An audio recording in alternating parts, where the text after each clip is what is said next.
Assalamualaikum warahmatullahi wabarakatuh. Perkenalkan, kami dari kelompok 3 kelas 644B26.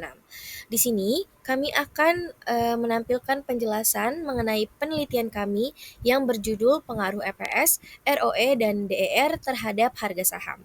Juga pada video ini kami akan menampilkan bagaimana kami mengolah data menggunakan SPSS 25. Perkenalkan, nama saya Zarika Amanda. Nama saya Alisa Delva Zahira. Nama saya Salwa Meisa. Perkenalkan, nama saya Naila Arifah Hidayat. Perkenalkan, nama saya Fahriansyah Putra Darmawan. Hari ini saya akan menjelaskan tentang latar belakang PT Alam Sutera Tbk.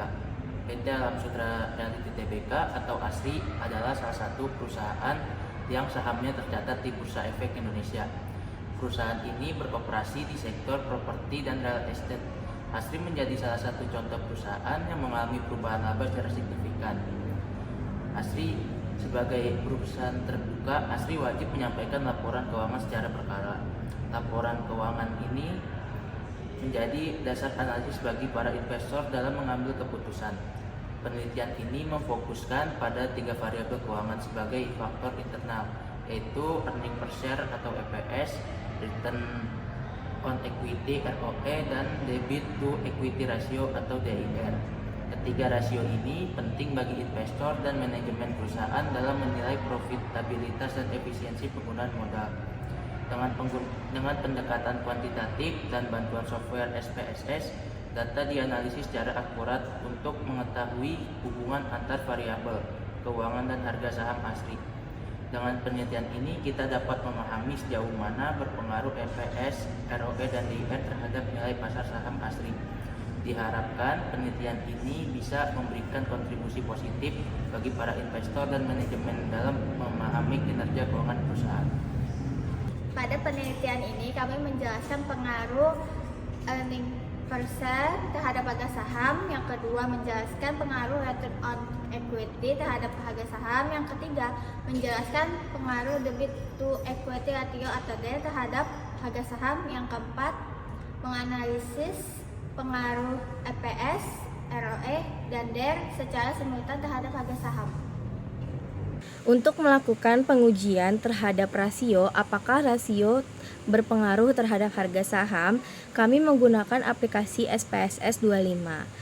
Dalam aplikasi tersebut, kami melakukan 2 uji. Yang pertama, uji asumsi klasik, dan juga hasilnya kita dapat melihat di uji signifikan. Pada uji asumsi klasik, kami melakukan 4 uji. Yang pertama ada uji normalitas, lalu ada uji multikolinearitas, uji heteroskedastisitas, dan juga uji autokorelasi. Saya akan menjelaskan hubungan antar variabel di dalam penelitian ini, yaitu pengaruh dari EPS, ROE, dan DER terhadap harga saham. Pertama, kita mulai dari EPS atau earning per share. EPS merupakan laba bersih yang dibagi dengan jumlah saham yang beredar. Semakin tinggi EPS, artinya perusahaan mampu menghasilkan keuntungan yang lebih besar per lembar saham. Dalam konteks ini, EPS berpengaruh positif terhadap harga saham karena investor cenderung tertarik pada perusahaan yang memiliki potensi laba yang tinggi. Yang kedua atau ROE atau return on equity. ROE menunjukkan seberapa efektif perusahaan dalam mengelola modal yang ditanamkan oleh pemegang saham untuk menghasilkan laba. ROE yang tinggi menunjukkan bahwa manajemen mampu memanfaatkan modal secara efisien, dan ini memberikan sinyal positif kepada investor.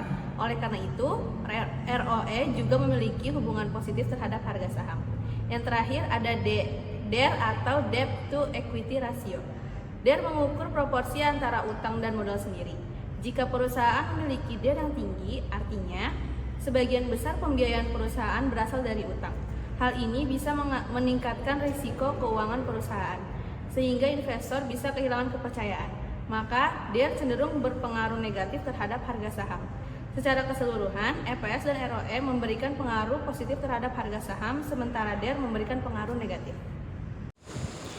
Di sini saya akan menampilkan bagaimana cara mengolah data menggunakan SPSS 25 untuk melakukan uji asumsi klasik. Sekarang saya akan melakukan uji normalitas. Pertama, kita harus ambil filenya terlebih dahulu. Setelah datanya terambil, di sini saya akan menghapus tabel tahun karena yang kita ingin cek hanya rasio terhadap harga saham aja. Lalu kita ke variabel view dan bagian measure-nya kita ubah menjadi nominal. Lalu mengubah nama dan labelnya label agar mempermudah penamaan rasio. Setelah itu kita akan melihat uji visual normalitas. Di sini kita akan klik analyze, lalu ke regresi dan ke linear. Pada dependent kita masukkan harga saham variabel Y, lalu di independent masukkan X1, X2 dan X3. Pada statistik kita checklist di bagian ini. Di plots-nya kita checklist histogram dan p-plot karena itu yang mau kita lihat ya untuk uji visualnya. Nah, di sini dapat dilihat hasil histogram dan normal p-plotnya di output regresi. Keduanya menunjukkan data kami terdistribusi normal dengan p-plot, dengan hasil p-plot yang titik-titik residualnya mengikuti garis diagonal, dan untuk histogram bentuk daripada histogramnya itu ada di tengah-tengah, seimbang, tidak mencondong ke kiri maupun ke kanan. Sekarang kita akan melakukan uji Kolmogorov-Smirnov. Klik analyze, lalu kita klik juga di non-parametric test. Masukkan harga sahamnya untuk tes variabelnya. Keluar output regresi, maka di sini terdapat hasil sampel Kolmogorovnya. Nilainya di 0,200. Syarat untuk data kita dikatakan normal itu ada di syarat agar data kita dapat dikatakan normal itu harus berada di atas 0,05. Nah, maka di sini sampel Kolmogorovnya termasuk ya, maka di sini nilai 0,200 untuk Kolmogorov-Smirnov dikatakan bahwa data kita terdistribusi normal. Setelah melakukan uji normalitas, kita sekarang melakukan uji multikolinearitas. Di sini sama ya, datanya masih sama yang tadi. Sekarang kita pencet analis, lakukan hal yang sama ke regresi lalu ke linear, masih dengan settingan yang sama ya kayak tadi. Nah, di sini kita lihat nih output regresinya, dimana kita bisa lihat uji multikolinearitas itu di tabel koefisien bagian tolerance dan VIF. Nilai untuk tolerance ini yang kita dapat dikatakan bahwa lolos uji multikolinearitas itu harus di atas 0,1. Sedangkan untuk nilai VIF-nya harus berada di bawah nilai 10.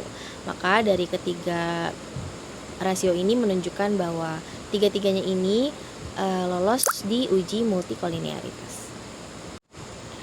Setelah melakukan dua uji sebelumnya, normalitas dan multikolinearitas, sekarang kita akan melihat uji heteroskedastisitas dari hasil scatter plot. Ya, di sini dari output regresi yang sebelumnya, ini dia hasil scatter plotnya. Titik-titik residualnya harus dalam keadaan seperti ini, menyebar, tidak membentuk suatu pola. Maka di sini dapat disimpulkan bahwa data model regresi tidak terjadi heteroskedastisitas atau tidak ada kesamaan. Selanjutnya dan yang terakhir kita akan melakukan uji autokorelasi. Di sini kita akan melihat berapa nilai Durbin Watson-nya. Kita ke analyze, lalu regresi dan linear menggunakan settingan yang sebelumnya, tapi kita akan checklist Durbin Watson. Di sini ada output regresi, Untuk melihat nilainya kita bisa ke tabel model summary. Di sini terlihat durbin Watsonnya bernilai 2,488 sesuai syarat yang ada di laporan. Nilai durbin Watsonnya ada di 2,488. Setelah melakukan uji asumsi klasik, sebelumnya di sini saya akan membahas hasil dari uji tersebut, yaitu uji signifikan. Di sini pertama kita akan masuk ke uji T dulu. Ini adalah output dari data kami. Lalu langsung masuk aja ke tabel koefisien. Untuk uji T, ini diambil dari tabel yang SIG, lalu dilihat dari nilai-nilainya.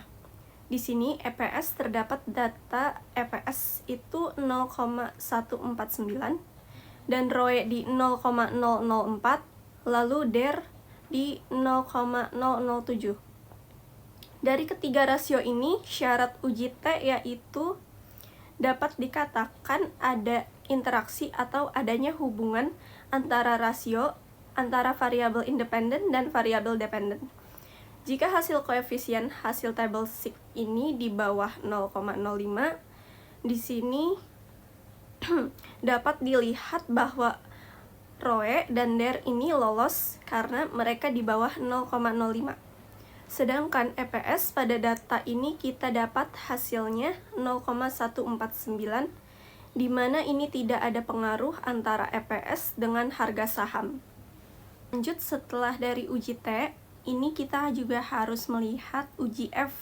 Sebelumnya itu kan kita uji T ini ada yang tidak lolos 1. Nah, kita bisa lihat nih dari uji F ini kita ambil dari tabel ANOVA. Di sini nilai SIG-nya itu 0,01. Syarat untuk lolos uji F sama dengan uji T, yaitu nilai SIG-nya harus di bawah 0,05. Maka dapat dikatakan data yang kami gunakan, data yang kami teliti, ketiga rasio lulus secara simultan atau secara bersamaan dikatakan ada pengaruh terhadap harga saham. Kesimpulan pada penelitian kami menunjukkan bahwa earning per share, return on equity, dan juga debt to equity ratio memiliki pengaruh yang signifikan terhadap harga saham secara simultan atau secara bersama-sama. Sedangkan secara parsial hanya ROE dan DER saja yang menunjukkan pengaruh signifikan terhadap harga saham. Sedangkan EPS itu tidak memiliki pengaruh secara parsial terhadap harga saham. Hasil tersebut menunjukkan bahwa investor lebih memperhatikan kemampuan perusahaan dibandingkan dengan laba per saham dalam PT Alam Sutera Realty. Demikian penjelasan atas penelitian kami. Saya harap video ini dapat bermanfaat dan menjelaskan secara rinci bagaimana kami mengolah data. Wassalamualaikum warahmatullahi wabarakatuh.